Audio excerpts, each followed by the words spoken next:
Por tanto, pues yo creo que sin más entramos en el asunto, así que se tienen que repartir el tiempo, por supuesto, con la flexibilidad, como no puede ser de otra manera. Así que tiene la palabra, en primer lugar, la señora Ugarte. Muchísimas gracias. Buenas tardes, presidenta, miembros de la mesa, portavoces. Señorías, soy Mar Ugarte, adjunta presidencia del Consejo Español para la Defensa de la Discapacidad y la Dependencia. Ante todo, les quiero agradecer de verdad que nos hayan brindado poder realizar esta comparecencia, cuyo objetivo es trasladarles la profunda preocupación que tenemos desde el CED y vivimos día a día ante las continuas situaciones y carencias de asistencia a la salud mental en nuestro país. No perdemos el pulso de las entidades y por eso, antes de empezar, permítanme que les presente el CED. El CED es el Consejo Español para la Defensa de la Discapacidad y la Dependencia. Somos una entidad asociativa de carácter representativo, ámbito nacional y que tiene como misión representar a personas mayores, personas en situación de dependencia y personas con discapacidad. Hoy ya representamos a más de 3.000 entidades y asociaciones.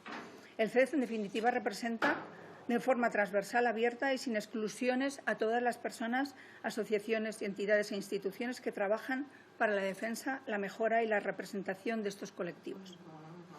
Nuestra prioridad es poner a la persona en el centro y garantizar al máximo el respeto a sus decisiones de vida con criterios de calidad y de excelencia.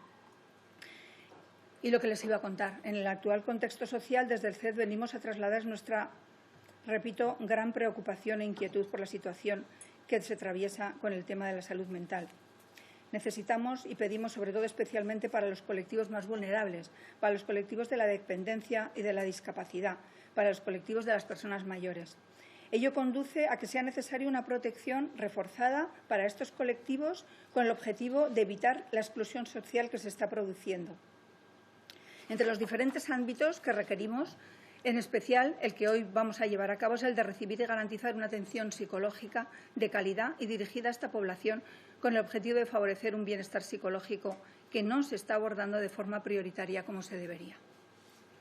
Los recursos destinados a salud mental eran ya insuficientes antes de la pandemia, pero tras la llegada de la COVID se hace aún más urgente dotar a todos los ámbitos implicados de los medios necesarios, de forma que la atención comunitaria se convierta ya en una realidad. Solamente voy a dar unos datos que mi compañero desarrollará. Más del 13% de los adolescentes de 10 a 19 años padecen un trastorno mental en el mundo. La idea suicida en jóvenes ha aumentado en 244% y la ansiedad en un 280%. Casi 3 millones de personas tienen un diagnóstico de depresión en España. De cada persona que se muere por suicidio, 10 lo intentan y 14 lo piensan. Cada 2 horas y un cuarto se suicida una persona en España. Digo, yo estoy dándole los datos y tengo nombres y apellidos. A mí nosotros no perdemos el contacto con las entidades y es lo que les pido a sus señorías, que no pierda el contacto con esa realidad de la calle, ¿no? Desde el CED detectamos necesidades vitales sobre el refuerzo en atención primaria de la atención de psicología y sobre varios datos que mi compañero Fernando les dará más pormenorizadamente.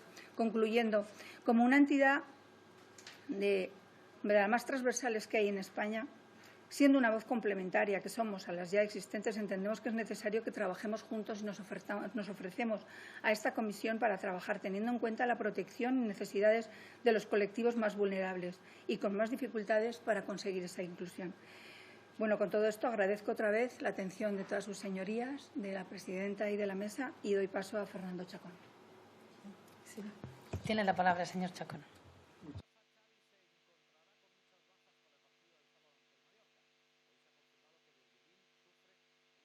Mar Ugarte, por su atención y por la invitación a participar en esta comparecencia, y sobre todo también quiero agradecer muy especialmente al Consejo Español para la Defensa de la Discapacidad y la Dependencia que haya querido compartir con nosotros esta intervención. Para nosotros es muy importante, ¿no? Porque a veces si un colegio profesional solicita una comparecencia parece que siempre pensamos que puede ser por intereses corporativos, ¿no? Cuando es la propia sociedad civil, cuando es el propio tejido asociativo, los afectados quien lo solicita, pues uno se siente reforzado, ¿no? Y ve que esa necesidad que vemos de atención psicológica pues es compartido pues, por la sociedad. También permítanme que mis primeras palabras sean para reconocer algo que creo que es un hecho palpable, y es la visibilidad y la atención que se ha prestado en esta sede parlamentaria a los problemas de salud mental en los últimos periodos, especialmente después de la pandemia.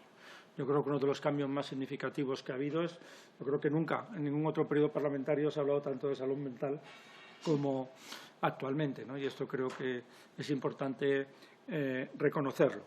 Sin duda, este interés es un reflejo de la importancia que se quiere conceder a la atención en salud mental. Pero déjenme también resaltar que este interés se materialice en acciones concretas. En acciones concretas con una plasmación en la práctica y también presupuestaria. Recientemente ha habido diversas iniciativas, como el Plan de Salud Mental, importantes, que tienen un valor simbólico crucial, incluso para transmitir a la sociedad la importancia que se concede a este tipo de problemas, pero también es verdad que presupuestariamente pues tienen unas limitaciones considerables. El reconocimiento de la importancia de una adecuada atención pública a la salud mental de la ciudadanía está recogida como derecho en numerosas estrategias internacionales. La actualización de la Estrategia de Salud Mental del Sistema Nacional de Salud 2022-2026, recientemente aprobada, afirma que la atención a la salud mental de las personas y de las comunidades de las que éstas forman parte es condición indispensable para el desarrollo de calidad de vida y el ejercicio pleno de una ciudadanía en la que se conjuguen los derechos y deberes. Tal y como estableció en su día la Declaración de Helsinki de la Conferencia Ministerial de la OMS para la Salud Mental en 2005, no hay salud sin salud mental. No podemos estar más de acuerdo y seguro que sus señorías coincidirán conmigo. Uno de los principios básicos de la Estrategia de Salud Mental recientemente aprobada y consensuada por la Administración Central y las comunidades autónomas en el seno del Consejo Interterritorial de Salud es considerar a las personas con problemas de salud mental como sujeto de derechos. Con la entrada en vigor en nuestro ordenamiento jurídico el 3 de mayo del 2008 de la Convención de la ONU de los Derechos de las Personas con Discapacidad, se abordan los problemas de salud mental en esta estrategia como una cuestión de derechos humanos. Las personas con problemas de salud mental es titular de todos los derechos, los cuales deben ser respetados. Sus señorías, espero que coincidan conmigo, que el ser atendido de forma adecuada es uno de los derechos principales de estas personas. Derecho que, si bien se cumple en nuestro país de jure, está muy lejos, en algunos casos, de cumplirse de facto. En la actualidad, en la región de Europa de la OMS, la salud mental se ha identificado como una prioridad clave a través del programa de trabajo European Programme of Work del United Action for Better Health.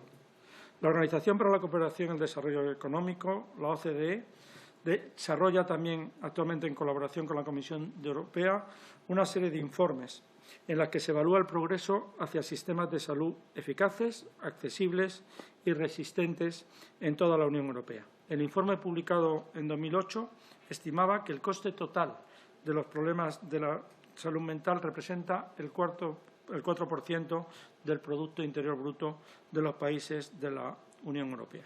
Los datos referidos a España, recogidos en el informe, señalan que el coste de la salud mental en España supone más de 45.000 millones de euros, repartidos con unos 14.000 millones en costes directos en asistencia sanitaria, 12.000 en costes directos en programas de seguridad social y 18.000 millones de costes indirectos en relación con la disminución de la productividad laboral. No podemos olvidar que los problemas de salud mental constituyen la segunda causa de bajas laborales después de las enfermedades musculoesqueléticas, efectivamente, gracias. Pero más allá de estas frías cifras de coste, está el sufrimiento y el deterioro de la calidad de vida de los enfermos y enfermas y de sus familias. No voy a cansarles con muchos datos, que por otra parte son sobradamente conocidos, pero no puedo dejar de resaltar algunos de ellos. El 1,2% de la población española sufre psicosis, se estima más o menos que puede estar entre 400.000 o 500.000 personas.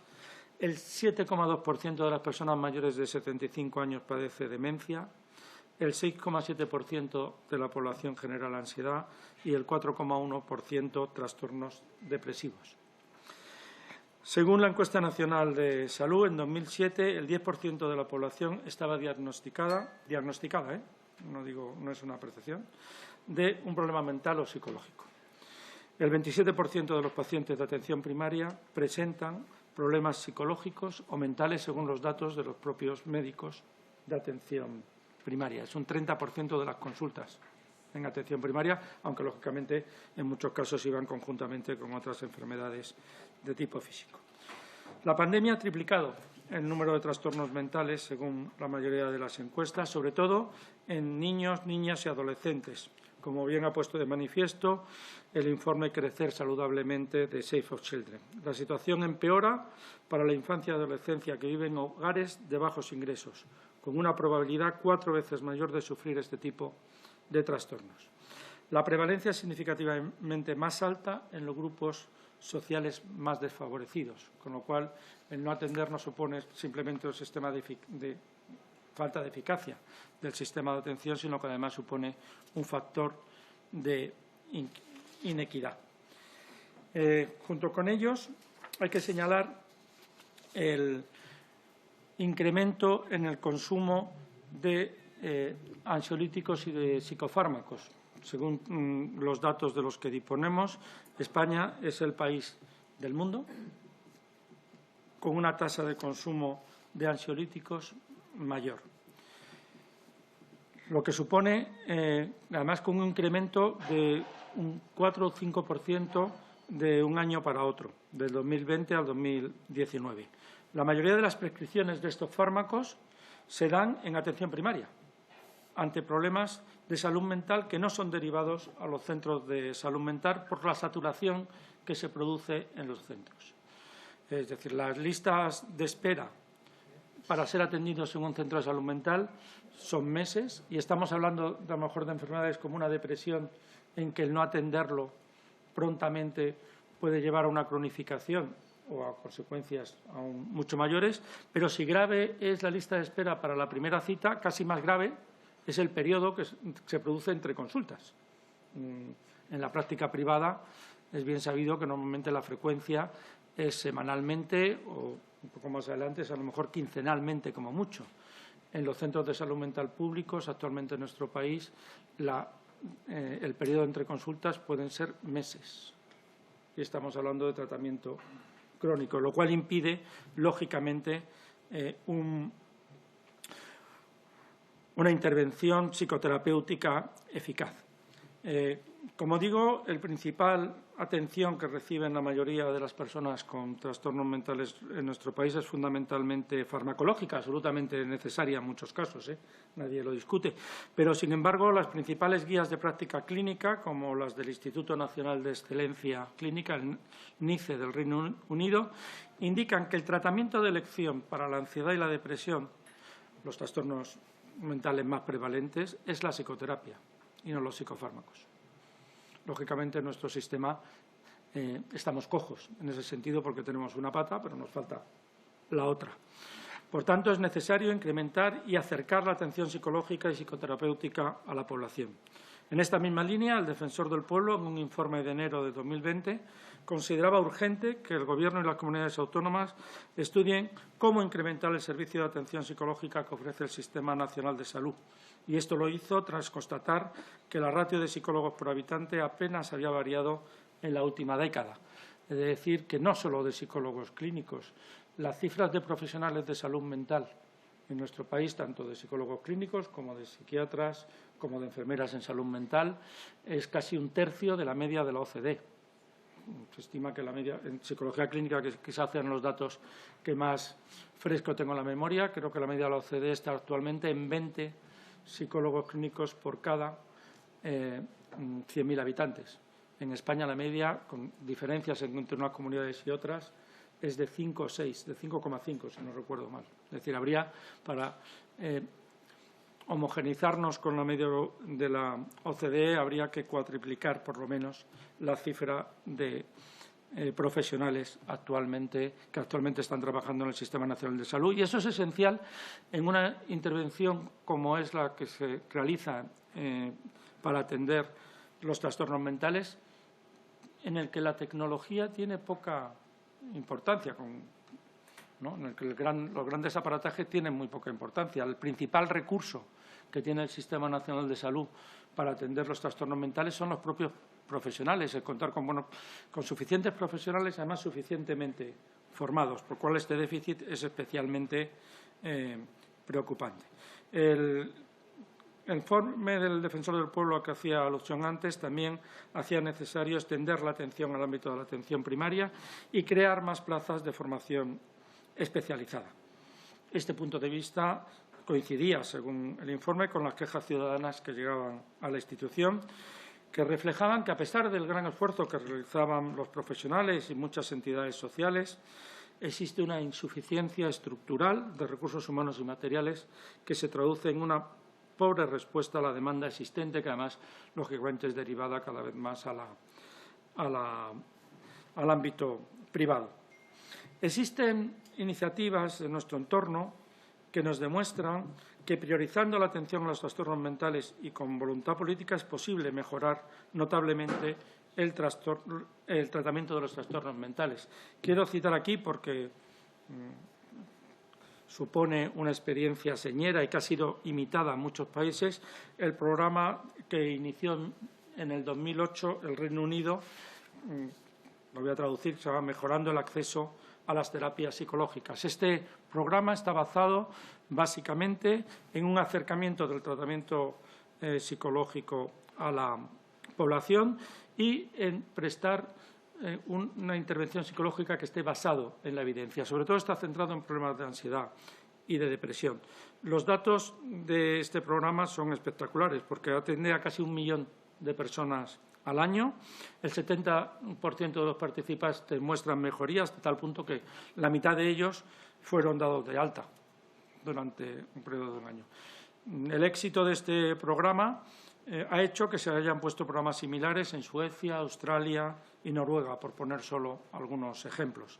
En España, el ensayo clínico SICAP, Psicología en Atención Primaria, aplicado a más de 1.500 pacientes con sintomatología ansioso-depresiva y basado en el citado programa, también ha demostrado, como se ha puesto en evidencia en varios artículos en revistas de impacto, ha puesto de manifiesto su mayor eficacia con respecto a los tratamientos tradicionalmente prestados en el Sistema Nacional de Salud. La necesidad de incorporar la atención psicológica en la atención primaria está ya reconocida por la propia Administración sanitaria en nuestro país. El marco estratégico para la atención primaria y comunitaria, aprobada por el Consejo Interterritorial del Sistema Nacional de Salud en 2019, incluía como objetivo potenciar la figura del psicólogo o psicóloga clínica en el ámbito del sistema sanitario, entre otras profesiones. Sin embargo, la última actualización de la cartera de servicios comunes de atención primaria no ha incluido la atención en salud mental. Ha incluido otras prestaciones absolutamente necesarias, muy importantes, haciendo un esfuerzo presupuestario muy serio, pero digamos que, de nuevo, la atención a salud mental ha quedado en un segundo plano. Es cierto, por otra parte, que algunas comunidades autónomas ya han iniciado iniciativas para incluir la figura del psicólogo en todos los centros de atención primaria, como pueden ser los casos de Cataluña, Madrid o Canarias, aunque muchos de ellos de forma todavía incipiente. Consideramos que España necesita un plan de choque en salud mental con la dotación presupuestaria necesaria para su puesta en marcha. Si esto era necesario antes de la pandemia, yo creo que después de la pandemia, pues con muchos más motivos. Tras ella, como digo, en algunos casos se ha triplicado la demanda de atención en trastornos mentales. Yo le puedo decir que, como los colegios profesionales de la psicología, como observadores, podemos decir que las consultas de psicología privadas están llenas. O sea, en la vida habíamos tenido listas de espera en las consultas privadas. Y estamos hablando de un tratamiento que a lo mejor cuesta una media de 250 euros al mes. Y muchas de estas personas están haciendo un esfuerzo importante porque no reciben la atención que ellos consideran necesaria en el Sistema Nacional de Salud. Este plan debería incluir según nuestra consideración, al menos los siguientes aspectos. En primer lugar, habría que hacer un importante esfuerzo en programas preventivos, dirigidos a la población general y a colectivos especialmente vulnerables. Yo le pediría un esfuerzo mental de recordar, ahora sí recuerdo uno, pero muy reciente, programas preventivos sobre salud mental dirigidos a población general. Cuesta, ¿no?, encontrarlo, al menos a mí me cuesta.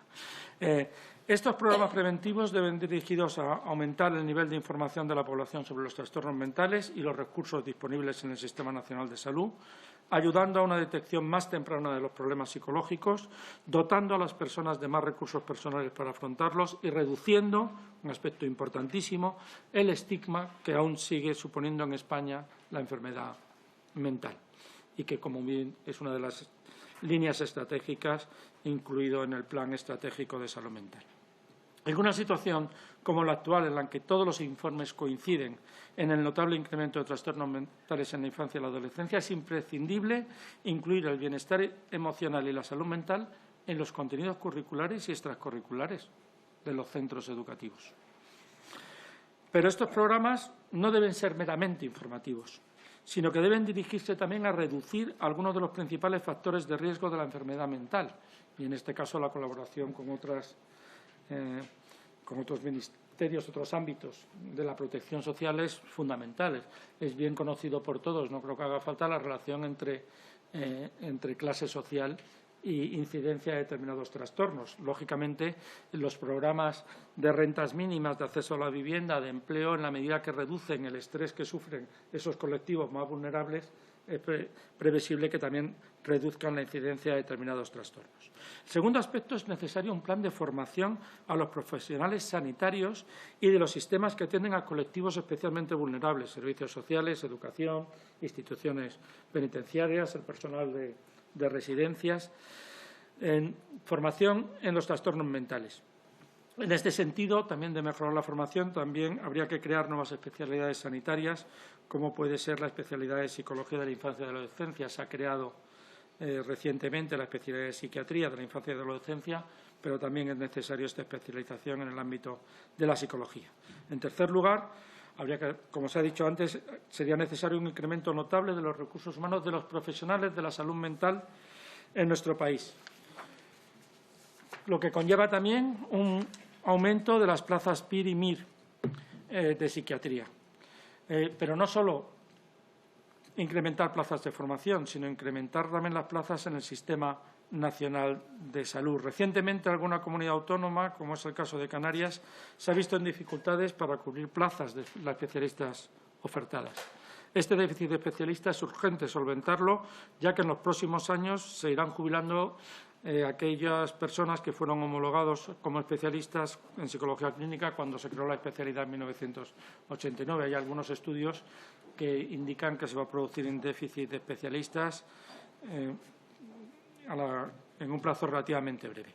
Este incremento de recursos humanos, que sería otro aspecto, permitiría aumentar la plantilla de profesionales en todos los niveles de atención. Yo he hecho especial hincapié en la necesidad en atención primaria, pero también en los centros de salud mental y las unidades hospitalarias, disminuyendo así las listas de espera, los periodos entre consultas y la sobrecarga que actualmente sufren muchos profesionales, no solo de la red de salud mental, sino también de los centros de atención primaria. Equiparar la ratio de profesionales de psicología clínica en la media europea supondría una inversión menor de 400 millones de euros anuales. Existen estudios de coste-beneficio. Si tenemos en cuenta que el gasto que supone la atención a salud mental son 40.000 millones al año, es fácil hacer un cálculo que con una efectividad casi del 1% se hubiera ya cubierto los gastos en este gasto. Por eso preferimos hablar de inversión, como hablaré más adelante, y no de gasto. No es un dato que estemos manifestando nosotros. Yo me ofrezco a darle todos los informes en los que basamos nuestras afirmaciones, pero hay un informe de la London Business School que haciendo un análisis costo-eficacia, llega a las mismas conclusiones que estamos planteando, lógicamente, en su caso, en el Reino Unido. Hace falta también incrementar centros especializados en problemáticas o colectivos específicos. Ya existen centros y unidades especiales para los trastornos alimentarios, para las adicciones sin sustancia, para los trastornos de personalidad, pero es importante, o para los centros de salud mental infanto-juvenil, pero todavía son escasos, hace falta incrementarlo. Es necesario conseguir una atención integral de las personas con trastornos mentales en todos los ámbitos.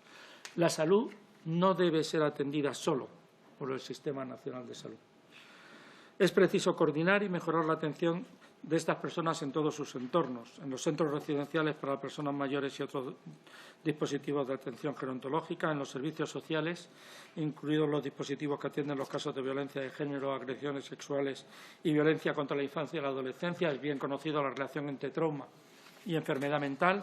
En los centros educativos, con el fin de mejorar la detención precoz, la intervención temprana y la prevención de los problemas de comportamiento y salud mental. Es una situación realmente preocupante. O sea, es que actualmente en la población, determinados sectores de la población adolescente, se está normalizando el autolesionarse.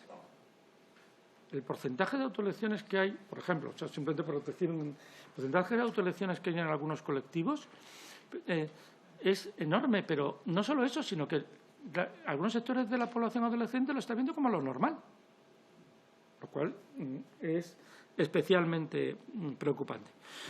Es preciso también mejorar la asistencia psicológica en las instituciones penitenciarias y en los centros de internamiento de menores infractores.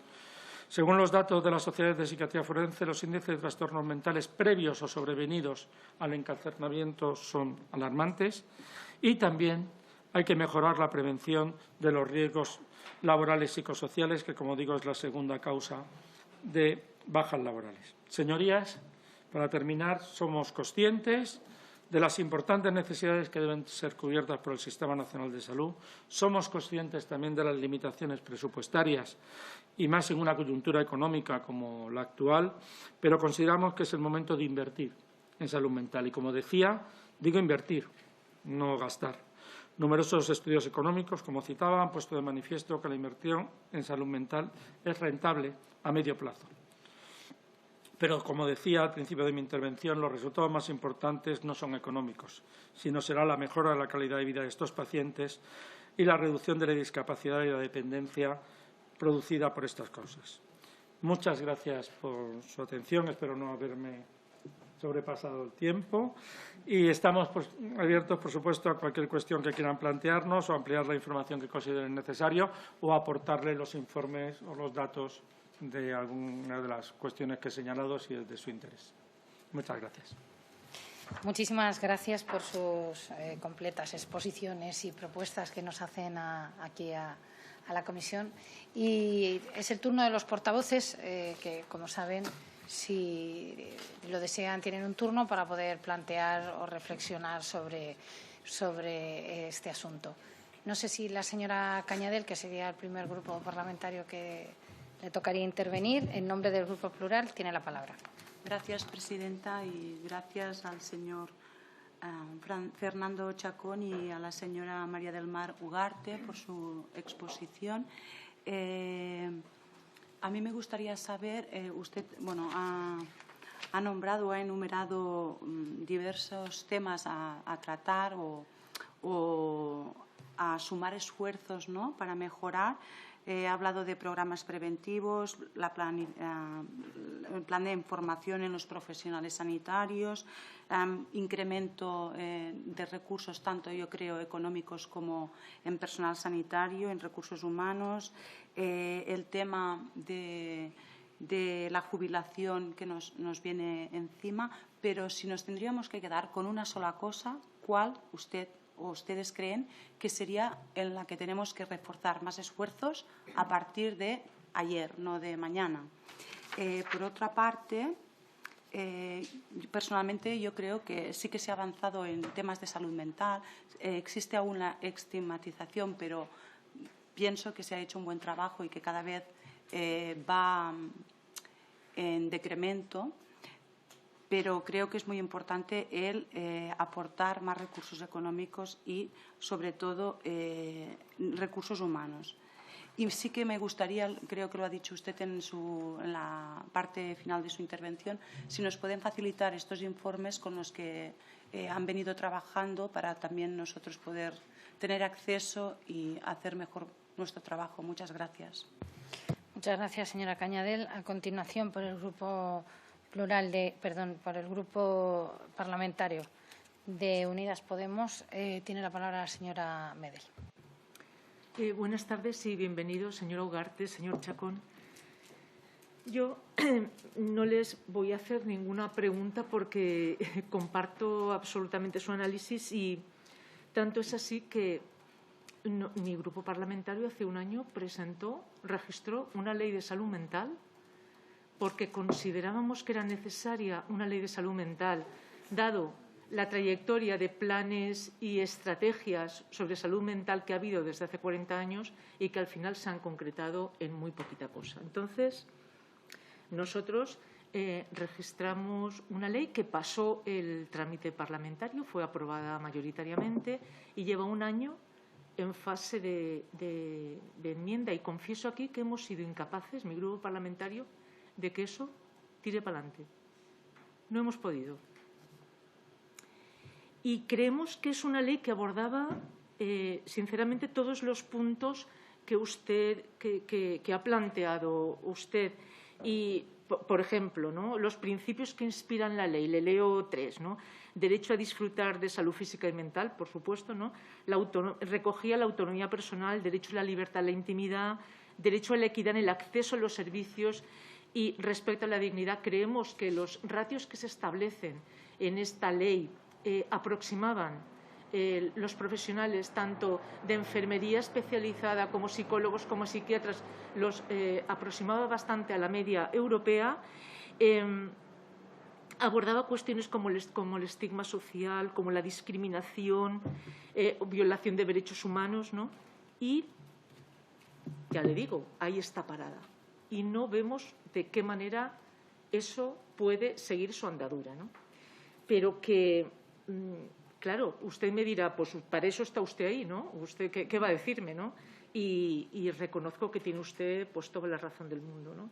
Pues no hemos podido, no somos capaces. Si convence usted al PSOE, se lo agradeceré.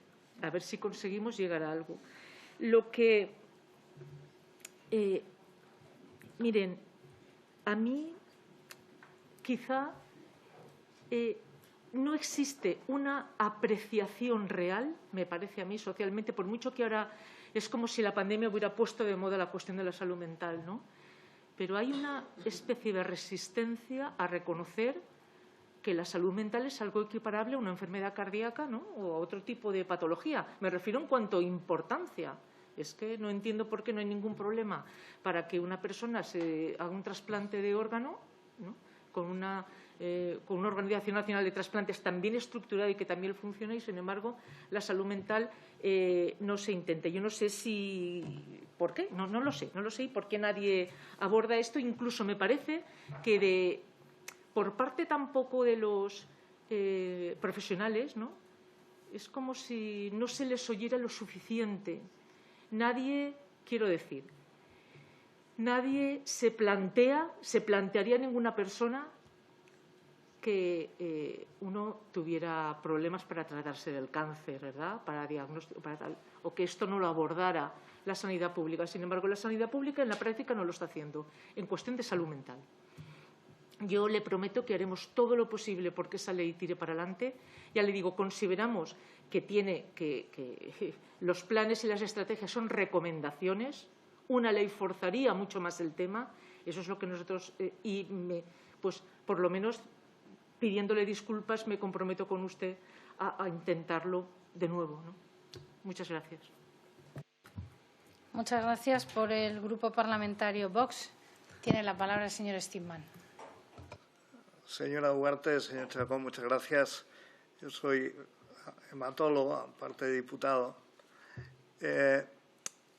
Bueno, nosotros haremos todo lo posible porque la ley de salud mental del Grupo de Unidas Podemos no salga adelante en absoluto, por una razón. Y yo le agradezco mucho que haya mencionado usted también a los psiquiatras. No sé si usted es psiquiatra también, pero bueno, en todo caso, aunque el psiquiatra desde nuestro punto de vista, digo desde nuestro punto de vista, es un profesional más formado, porque tiene 11 años de formación y porque muchas cosas que son psicológicas tienen un trasfondo orgánico. Por ejemplo, insuficiencia adrenal, hipotiroidismo, hipertiroidismo, pueden desencadenar problemas psiquiátricos, ¿no? Entonces, nosotros vemos que debe coexistir las dos profesiones y debemos aumentar efectivamente esto. Ahora bien, esto me recuerda un poco a lo que decía el filósofo Alain en el libro Busca un alfiler, en el cual una señora que cuidaba a un bebé, estaba muy preocupada, una madre, estaba muy preocupada porque el niño lloraba muchísimo. Y ella se hacía cábalas diciendo, no le habré tratado bien, soy una madre tardía, no, a lo mejor no lo deseaba. Y resulta que el niño tenía clavado un alfiler.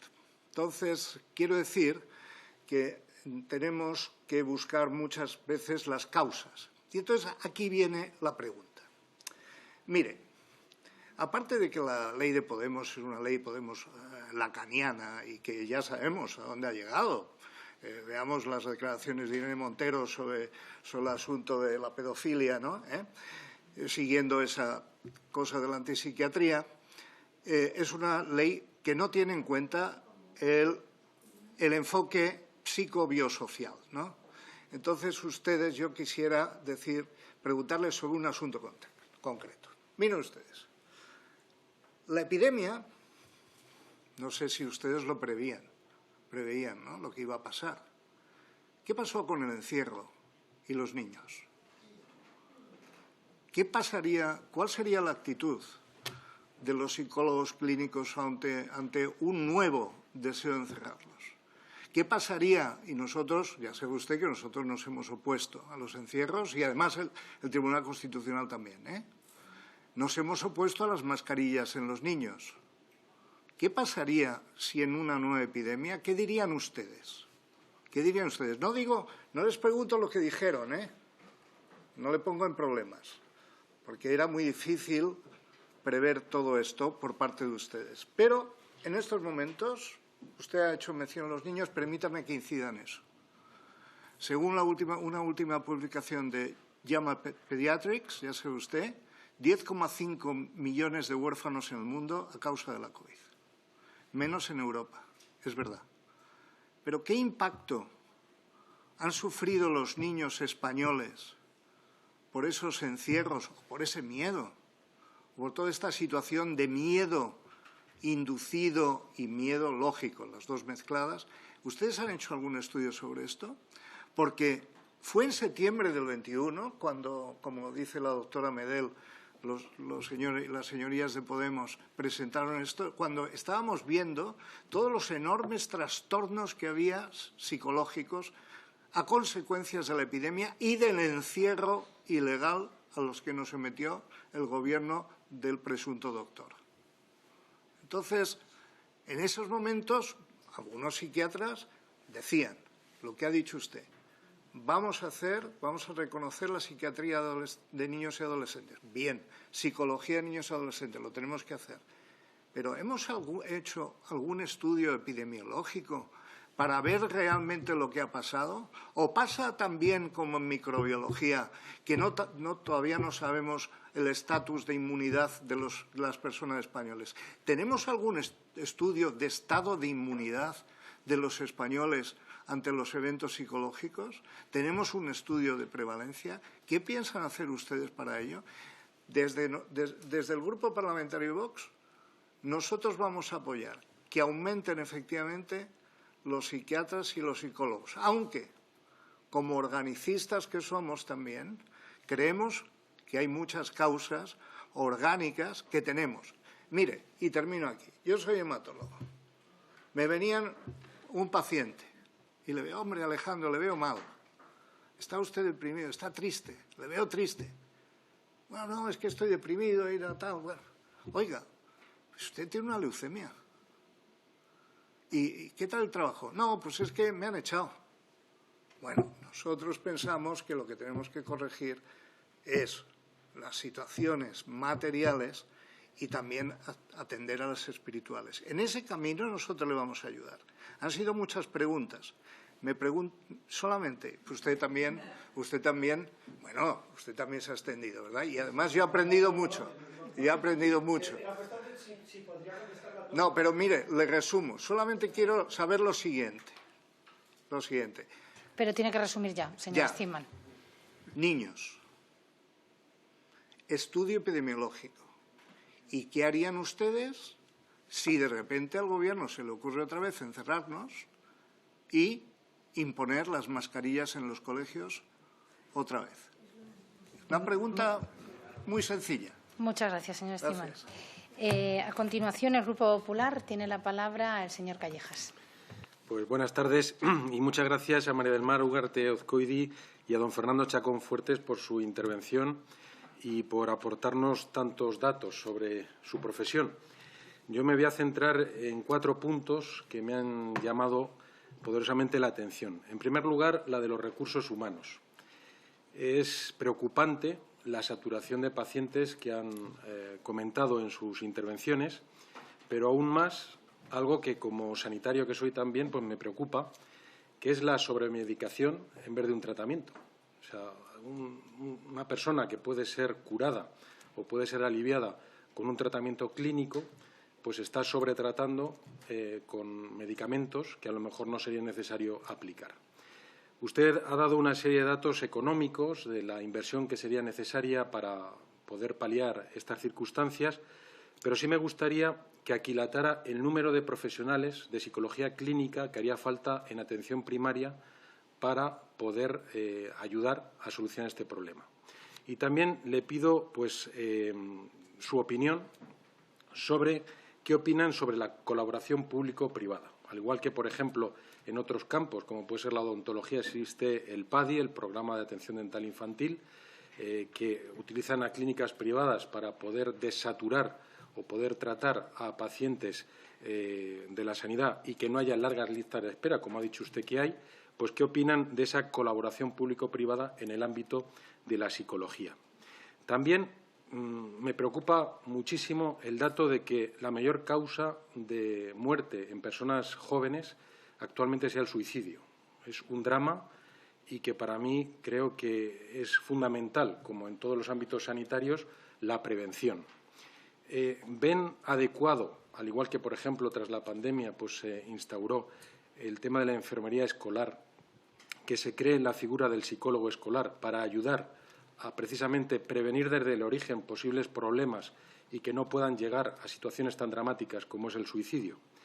Y también, teniendo en cuenta la reciente reforma de la ley educativa, en la que la educación especial pues, ha desaparecido, me preocupa el bullying que en la escuela normal puedan sufrir personas que tengan algún tipo de discapacidad. ¿Están a favor de que haya desaparecido la educación especial o prefieren el modelo que se acaba de implantar? A nivel de la situación profesional de la psicología, hay 2 temas también que me preocupan. Uno, el intrusismo que probablemente ustedes están padeciendo. Han aparecido gran cantidad de asesores emocionales, la figura de los coaching y también, en muchas ocasiones, los trabajadores sociales o los educadores sociales pues están a veces solapándose con el trabajo del psicólogo. Y el segundo aspecto precisamente va encaminado por eso, que hay veces que la ubicación del psicólogo dentro de ciertas instituciones pues no se sabe si está dentro del ámbito sanitario, si el psicólogo está dentro de los servicios sociales o si el psicólogo está dentro del sistema educativo. Yo creo que debería ser algo sanitario, pero me gustaría saber su opinión y cómo lo querrían ubicar. Y el último aspecto que quiero comentar es la especialización. Me gustaría saber si consideran que es necesaria una mejor definición del perfil profesional y rol que desempeñan los profesionales de la psicología y establecer mecanismos de especialización en su cualificación profesional para el adecuado desempeño de sus funciones. Y, por ejemplo, si ven adecuado pues, la creación de una especialidad en psicología de emergencias y de urgencias, dado que venimos de una pandemia. También, si es necesario, crear una especialidad de psicología de la dependencia, exclusivamente para dependencia, o una psicología especializada en el adolescente, precisamente para prevenir pues, esos problemas en la época escolar del suicidio juvenil. Muchas gracias. Muchas gracias. Y por el Grupo Parlamentario Socialista tiene la palabra la señora Carmen Andrés Añar. Gracias, presidenta. Buenas tardes a todos y a todas. Gracias por su introducción, señora Ugarte, y gracias sobre todo por el trabajo que realiza CED, que trabaja en red con más de 3.000 entidades en favor de la no discriminación, la igualdad de oportunidades, la inclusión social, laboral y la calidad de la atención a las personas con discapacidad y personas dependientes. También gracias al señor Chacón por la exposición que nos ha hecho sobre la necesidad de reforzar nuestro sistema. Él decía no solamente el Sistema Nacional de Salud, sino nuestro sistema de atención a la salud mental. En esta línea pues trabaja nuestro Gobierno con la nueva estrategia de salud mental, que no se actualizaba desde el 2009. Es un paso importante, no el que va a resolver todo, pero importante, con el plan de choque de salud mental para atender las secuelas que nos ha dejado, ¿no?, a nuestra sociedad la COVID, la creación de la especialidad de psiquiatría infantil, que también es un paso importante, y la puesta en marcha del 024 para atender las conductas suicidas, ¿no? Todo en la línea de reforzar. Ya digo, no es suficiente, hay que hacer mucho más, y el Gobierno así lo reconoce constantemente, ¿no? Pero venimos también de un sistema nacional de salud que se está recuperando de unas políticas austericistas que precisamente no fueron en favor de reforzar la atención a la salud mental de la población en general y de las personas con discapacidad y dependientes menos. Nuestro grupo tiene compromiso de trabajo por las personas con discapacidad, un compromiso para erradicar las discriminaciones que padecen, que las hacen sufrir, que les pueden causar estos problemas de salud mental, discriminaciones que las aíslan, las sumergen en soledades no queridas, que también van en la línea de su bienestar, ¿no?, emocional y su salud mental, y sobre todo que vulneran derechos y que restan oportunidades. Nada más hay que ver el informe sobre la encuesta de delitos de odio 2021 del Ministerio de Interior, en el que casi un 15% de las personas encuestadas creían que fueron víctimas de delitos de odio por su discapacidad. Estamos en una sociedad que ha de avanzar, ¿no?, y es importante que los poderes públicos, nosotras, que somos legisladores, trabajemos para eliminar esas discriminaciones, incluyendo en todas las políticas públicas, o nosotros, en nuestro caso, desde aquí, desde el Congreso, instando a que todas las políticas públicas se planteen desde una perspectiva de derechos y de plena ciudadanía. Así reforzaremos todos los sistemas de protección de esos derechos, ¿no? Como ya ha ido en esta línea, pues algunas leyes que hemos aprobado recientemente, como la Ley de Protección a la Infancia contra las Violencias, con un tratamiento específico del colectivo de niños, niñas y adolescentes con discapacidad, la Ley de Igualdad de Trato, igual con ese tratamiento específico, la ley que reconoce la capacidad jurídica de las personas con discapacidad o la Ley de Accesibilidad Cognitiva. Pero es que hemos de trabajar más, y por eso nuestro grupo no cejaremos en la reforma del artículo 49 de la Constitución española, que conserva un texto superado por la Convención de 2006 con una terminología obsoleta, para que ese artículo 49 se reforme y reconozca y proteja explícitamente los derechos y libertades de las personas con discapacidad. Y también la participación de todas las entidades, como las que hoy están aquí representadas, en el diseño de las políticas públicas, como garantía de protección de los derechos y de pleno ejercicio. Y por eso invitamos a las derechas del hemiciclo a que abandonen ese enrocamiento y su oposición a esta reforma del artículo 49 de la Constitución, porque es el pilar de la igualdad de trato entre todos los ciudadanos y ciudadanas, también de las personas con discapacidad. Y es lo primero que necesitamos, que estas personas se sientan parte de nuestra comunidad en igualdad de condiciones, con igualdad de derechos, con igualdad de obligaciones, pero sobre todo con igualdad de situación en exigencia para el tratamiento de su situación, ¿no? Y, por lo tanto, nosotros vamos a continuar trabajando en esa línea. Queremos y deseamos que todo el mundo se sume y, por supuesto, seguiremos desde nuestro grupo instando a nuestro Gobierno a que mejore el sistema de atención a la salud y especialmente a la salud mental. Gracias. Muchas gracias a todos los portavoces que han intervenido y ahora, bueno, pues tienen la palabra la señora Ugarte o el señor Chacón si quieren hacer alguna, bueno, pues respuesta o reflexión de lo que han planteado. Ya saben que este turno es de forma muy breve, pero bueno. Sí. Bueno, yo creo que hay más preguntas para Fernando que para mí, pero bueno, me he sentido aludida en alguna de las intervenciones. Yo creo que lo de la pregunta, sobre todo de la señora Cañadel, sobre cuál sería el tema de mayor esfuerzo, creo que pertenece más a Fernando que a mí, con lo cual no es que no quiera responderle, sino que se lo cedo a él.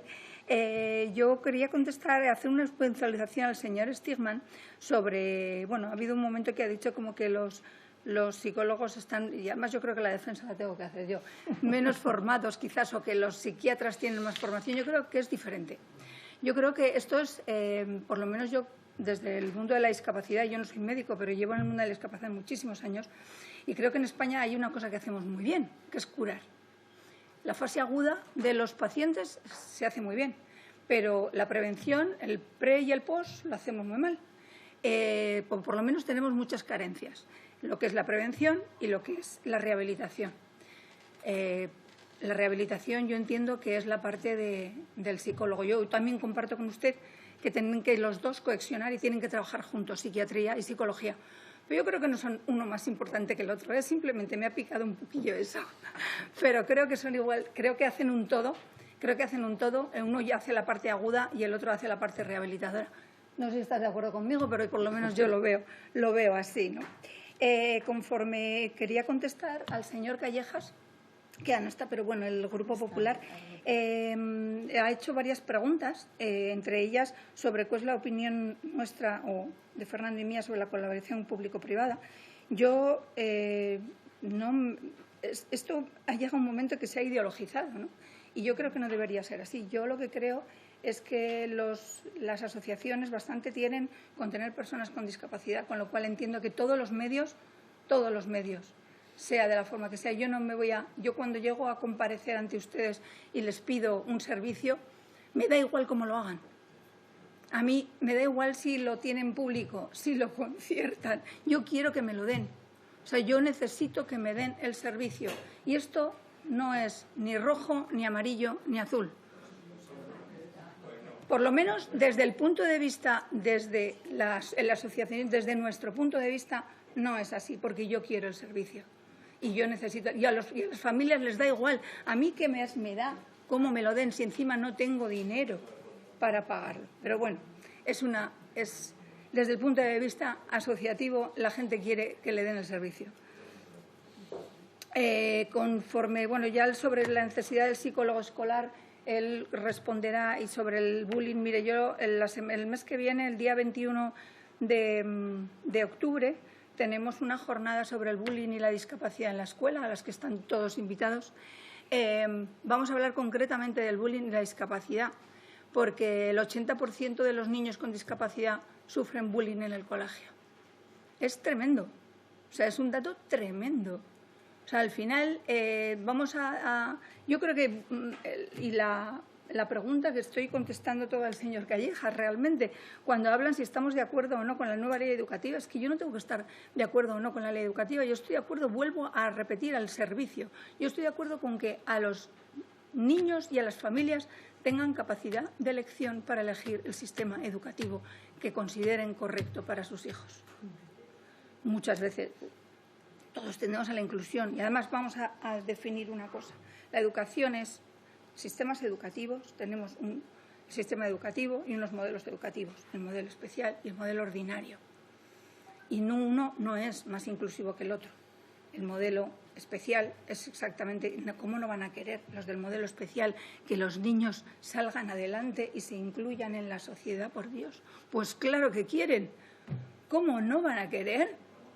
sea, es que, ¿por qué? ¿Quién mejor que los padres o los profesionales médicos o sanitarios que llevan a esos niños sabrán qué necesitan esos niños? ¿No será lo más correcto el que podamos elegir? El que podamos elegir dónde van nuestros hijos. Bueno, esa es la opinión que traslado desde el CED con lo que yo considero que son mis competencias. Las demás, las que probablemente sean mucho más técnicas y bueno, te las dejo para ti, Fernando. Muchas gracias por sus intervenciones. Voy a intentar ser muy telegráfico en muchas cosas. Primero, me preguntaban que cuál de las medidas sería más la que yo priorizaría. Yo priorizaría la accesibilidad de los tratamientos psicológicos. Yo creo que lo de la atención primaria es fundamental, pero sobre todo porque supone un proceso de normalización del trastorno, me parece a mí, como primera medida.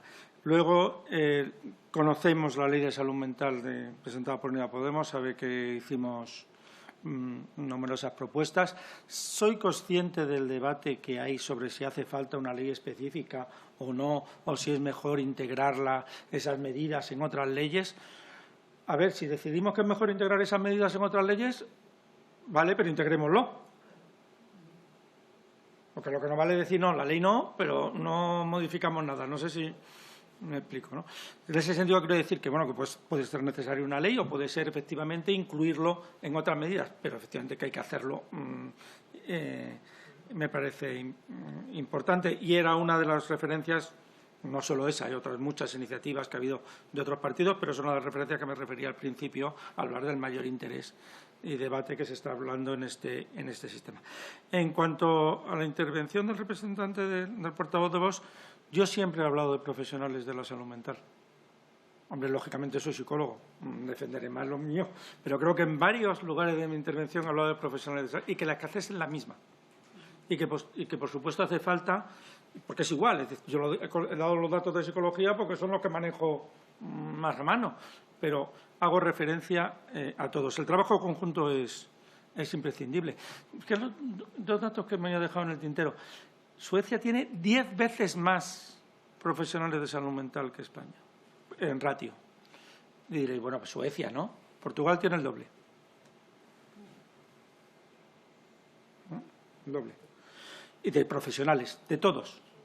Me había hecho una alusión a qué nos habíamos referido con respecto a los efectos psicológicos de la pandemia. Me dijo, no del pasado, de futuro. No, yo le voy a decir del pasado. El Consejo General de la Psicología publicó el 15 de abril del 2020 un comunicado en relación con las necesidades de la infancia y de la adolescencia en la situación de pandemia y la necesidad de flexibilizar y que fueran uno de los primeros que pudieran salir precisamente para evitar los efectos. Ya nos manifestamos.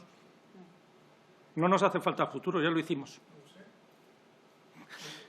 Lo hicimos. Bueno, pues lo hicimos. A ver, lo cual no quiere decir que no, pero que efectivamente que nos parecía que era un colectivo que necesitaba una flexibilización. O sea, parecía un poco absurdo que pudieras pasear al perro y a lo mejor no pasear, no sé, por poner un ejemplo. Pero bueno, da igual, temas menores. Ahora también, evidentemente, yo defiendo un enfoque biopsicosocial totalmente. Usted ha dicho con mucha razón que muchos trastornos mentales, problemas mentales tienen una base biológica, pero yo le puedo dar la inversa. Muchos problemas biológicos tienen su base en problemas mentales. Y si no, veamos simplemente el efecto que puede tener el estrés en numerosísimas enfermedades físicas. O sea, que es verdad, porque es que somos uno.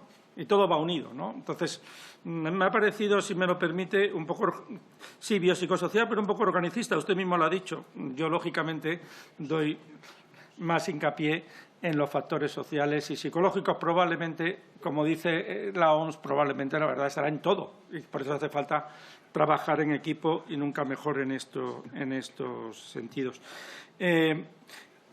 Con respecto a la intervención del Partido Popular, no sé cómo decirle casi. Alguien me preguntaba, ¿en qué ámbito estamos? ¿Sanitario, educativo? A ver, el Colegio de Psicólogos siempre ha defendido que la psicología, esté donde esté, sea en educación, sea en laboral, sea en deporte, siempre tiene una parte de intervención sanitaria. Siempre, lo hemos defendido así y por eso defendemos que probablemente haya que modificar algo la regulación. Es decir, no solo el psicólogo general sanitario hace intervención sanitaria, es que probablemente el psicólogo del deporte también lo hace, el psicólogo en servicios sociales que trabaja con violencia de género también lo hace, porque es verdad, porque son nuestras mismas funciones. Pero bueno, esto lo hablará otro momento. Lo del psicólogo escolar nos parece imprescindible, no solo por lo que ha citado, sino porque cada vez la complejidad de la convivencia escolar es mayor y yo creo que se hace falta equipos. O sea, es un poco absurdo pensar que en una comunidad escolar solo hagan falta profesores, ¿no? Sería como decir que en el sistema sanitario solo hace falta médicos o en el sistema de servicios sociales solo trabajadores sociales. No, los problemas son mucho más complejos. Y es verdad, y eso sí quiero decirlo, que la psicología ha sido excluida del sistema educativo absolutamente. No se tenía en cuenta. Eso es una cuestión pendiente, pero bueno, que ya tendremos ocasión de plantearlo en otro momento. Con respecto al intrusismo, sí nos parece esencial una cierta regulación del nivel que se considera de la psicoterapia, porque si no, psicoterapia parece que lo puede hacer cualquiera sin ningún tipo de formación, y no es exclusiva de la psicología, ¿eh? Psicoterapia también pueden hacer los psiquiatras y también pueden hacer en su nivel la enfermera de salud mental, pero creemos que es imprescindible. En cuanto a las nuevas especialidades, sí, creemos que hace falta nuevas especialidades, además de las que ha citado anteriormente, y quizás en primer lugar por la infancia y adolescencia. Creemos que es imprescindible la neuropsicología, porque son especialidades que ya existen, ¿no? La psicooncología y los cuidados paliativos, y a lo mejor alguna que quizás les sorprenda, pero que es esencial. Se ha creado la especialidad de psiquiatría forense. Es esencial tener una especialidad de psicología forense. O sea, es un poco llamativo que ahora mismo para emitir informes en el ámbito judicial con una repercusión importantísima en multitud de facetas de la vida de la persona, bueno, y la importancia que pueden tener estos informes en la decisión de los jueces, pues exija simplemente una titulación de grado. O sea, es una cosa pues que creemos que hay que buscar solución rápidamente. Y por último, en cuanto a la aportación del Partido Socialista, somos conscientes de las iniciativas y de los esfuerzos, somos conscientes también de las limitaciones que tenemos, pero bueno, también es nuestra obligación exigir que hace falta más, ¿no? Hace falta ir un poco más allá, ir un poco más lejos, como decía una canción ya un poco antigua. Muchas gracias.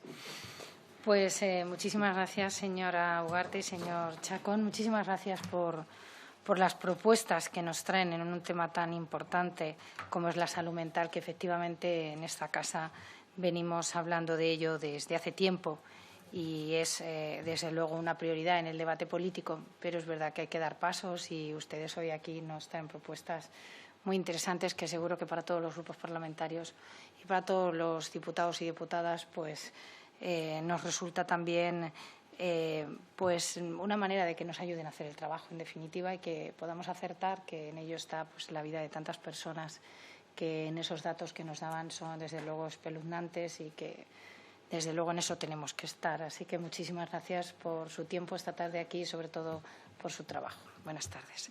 Y unos segundos, no, casi segundos para